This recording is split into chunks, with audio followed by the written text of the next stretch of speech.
El 7 de mayo recordamos a tres santos que, por muy distantes en el tiempo y en la esfera espiritual que puedan ser, resulta interesante su conocimiento. El primero de ellos es Boris de Bulgaria, primero príncipe de los búlgaros y finalmente monje. Boris gobernó a su pueblo entre los años 853 al 889. Eran tiempos difíciles para toda Europa.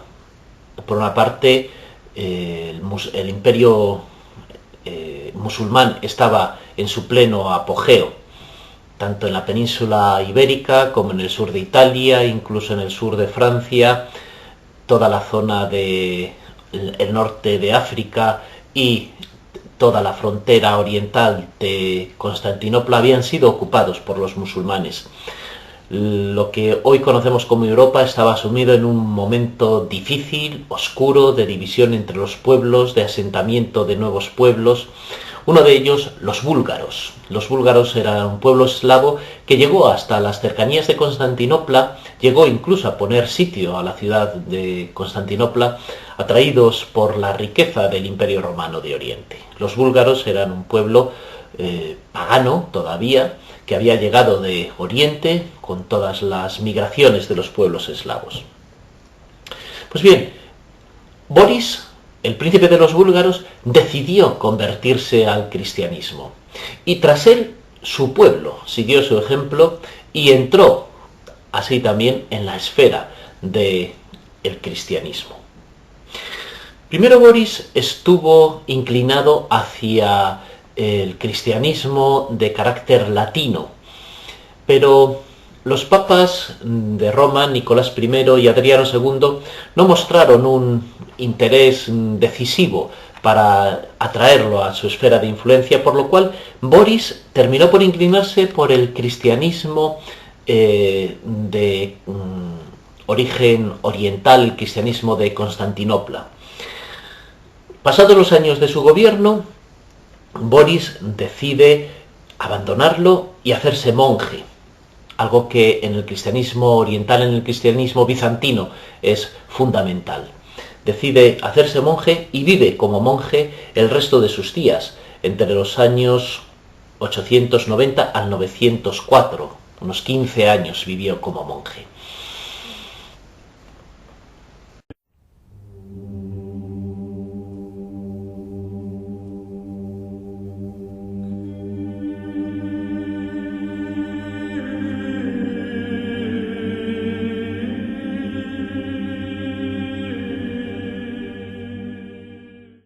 La segunda santa que vamos a recordar es Gisela. De la misma manera que Boris fue príncipe y luego monje, también Gisela fue reina y luego monja. Era una mujer de posición elevada, hermana del emperador Enrique II de Alemania. Había nacido en el año 985, unos 100 años después estamos de Boris de Bulgaria. Gisela se casó con el rey San Esteban de Hungría. De la misma manera que Boris fue el que con su conversión incitó a la conversión de su pueblo, de los búlgaros, también con San Esteban el cristianismo llega al pueblo de los húngaros, un pueblo también muy belicoso, un pueblo que era pagano y que con San Esteban entra en el ámbito de influencia del cristianismo. Sin embargo, a la muerte de su marido, de San Esteban, en el año 1038, Gisela fue en ese momento perseguida por quienes todavía eran partidarios del paganismo. Estuvo en una situación difícil hasta que en el año 1045 fue liberada por el emperador Enrique III. En ese momento Gisela abandona Hungría, abandona ya definitivamente el gobierno y se retira a un monasterio que estaba en la ciudad de Passau.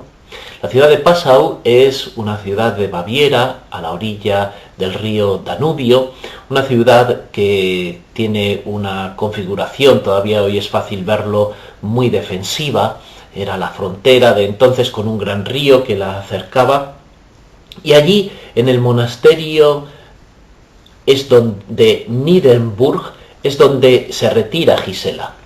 Este monasterio hoy se encuentra en el centro, en el casco de la ciudad de Passau, es una ciudad pequeña, y allí está la tumba de Santa Gisela, que todavía puede verse.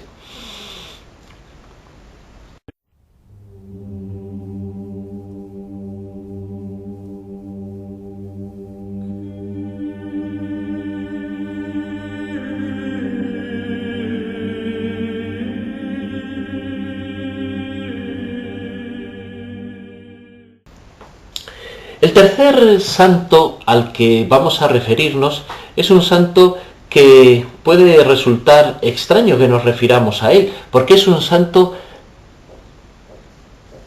ruso, ortodoxo, posterior al cisma de Oriente. En el año 1054 se rompen las relaciones entre el patriarcado de Constantinopla y la Iglesia de Roma. El patriarca Miguel Celulario y el Papa rompen la comunión, se excomulgan mutuamente y desde entonces Iglesia Católica e Iglesia Ortodoxa estamos separados.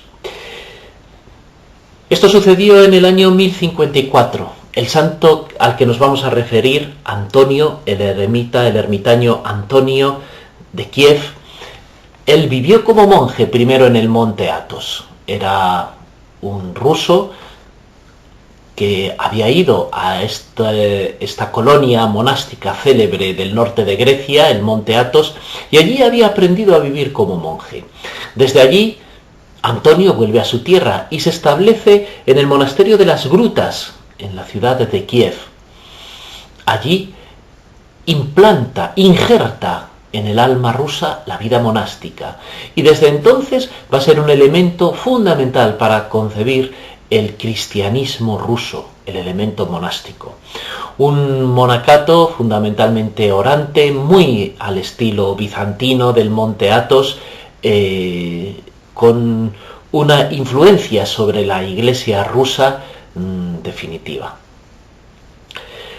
A pesar de que sea un santo de la época posterior a la separación, para todos los cristianos, Antonio es también un ejemplo de la evangelización que a través de la vida monástica y que a través sobre todo de su testimonio personal, de su búsqueda incansable de la verdad de Dios, capaz de recorrer kilómetros y kilómetros desde el monte Athos en Grecia hasta el corazón de Rusia, hasta Ucrania,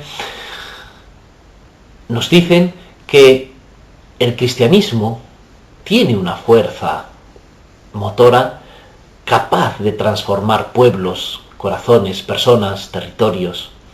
Todavía hoy debemos encontrar en el cristianismo, en nuestra fe, esa fuerza capaz de llevar la luz a todos los pueblos. En este día yo creo que le podemos pedir al Señor que a través de la intercesión de estos tres santos nos ayude a superar las diferencias que entre nosotros existen.